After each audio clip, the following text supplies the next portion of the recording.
सजल बसुरहो सिंगारवा करे लगाहिल कजरवा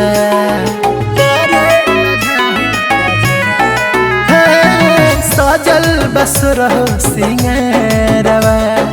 करे लगाहिल कजरवा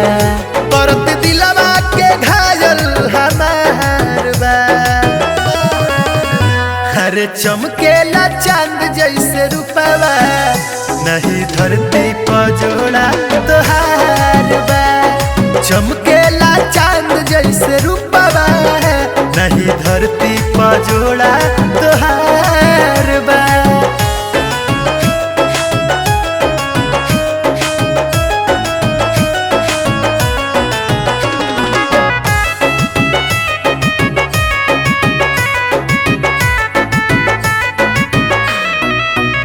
बड़ी फुर्सत से गढ़ल सवारल बारू धरती पे आसमान से उतारल बारू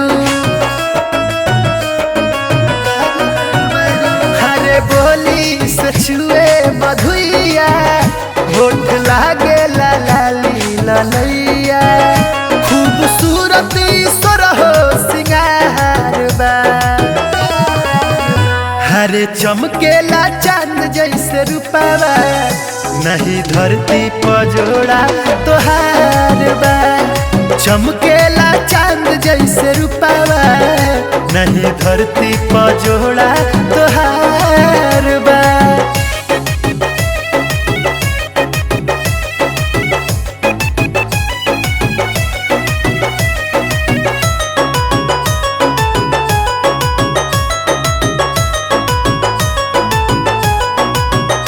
जब चल लूड़ावत ओढ़निया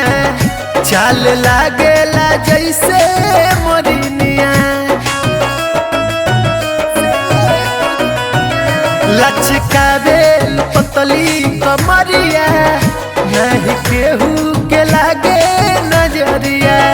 भइल नीरज दीवाना तोहार बा अरे चमकेला चांद जैसे रूपवा नहीं धरती पर जोड़ा तोहार बा चमकेला चांद जैसे रूपवा नहीं धरती पर जोड़ा